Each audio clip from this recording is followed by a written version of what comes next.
नमस्ते दोस्तों, मैं हूं आरपी राजपूत। स्वागत है आपका इंडिया स्पेशल में। इस वीडियो में बात करने वाला हूं चंबल के एक ऐसे डकैत के बारे में जो अमीरों का पैसा लूटकर गरीबों में बांट दिया करता था। कहानी एक ऐसे डकैत के बारे में जिसने अंग्रेजों की नाक में दम कर रखा था, जिसे गरीबों का मसीहा माना जाता था, जो अमीरों का पैसा लूटकर गरीबों में बांट दिया करता था और गरीबों की सेवा में हमेशा ही तत्पर रहता था। चंबल में ऐसे कई खूंखार डकैत हुए जिनके खौफ से पूरी चंबल घाटी थर्राती थी, लेकिन इन सब के बीच एक डकैत ऐसा भी था जो गरीबों की सेवा में हमेशा ही तत्पर रहता था। नाम था सुल्ताना डाकू, जिसने ब्रिटिश हुकूमत की नाक में दम कर दिया था। वह खुद को मेवाड़ के राजा महाराणा प्रताप का वंशज बताता था और खुद के घोड़े का नाम भी उसने चेतक रखा हुआ था। कहा जाता है कि सुल्ताना डाकू ने कभी किसी गरीब को नहीं सताया। उसने अंग्रेजों से धन लूट कर गरीबों में बांट दिया करता था, तभी तो उसकी छवि रॉबिन हुड सरीकी थी। मुरादाबाद के हरथाला गांव में जन्मे सुल्ताना डाकू ने 17 साल की उम्र में ही जुर्म की दुनिया में कदम रखा।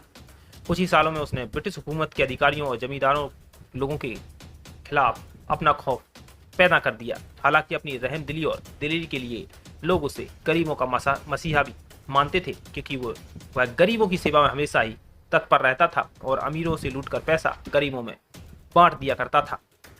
सुल्ताना डाकू का डर केवल उत्तर प्रदेश तक सीमित नहीं था, बल्कि पंजाब, मध्य प्रदेश और राजस्थान के कुछ इलाकों में भी उसका खौफ था।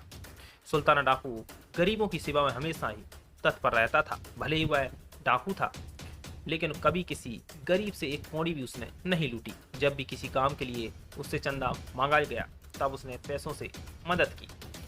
सुल्ताना के गिरोह में करीब 100 डकैत शामिल थे, जिन्हें पकड़ने के लिए कई बार अंग्रेज अफसरों ने प्रयास किए, लेकिन सफल नहीं हुए। सुल्ताना डाकू ने नजीबाबाद में एक वीरान पड़े किले को अपना गुप्त ठिकाना बनाया था। उस दौरान अंग्रेज भी नैनीताल में अधिकतर वक्त गुजारा करते थे।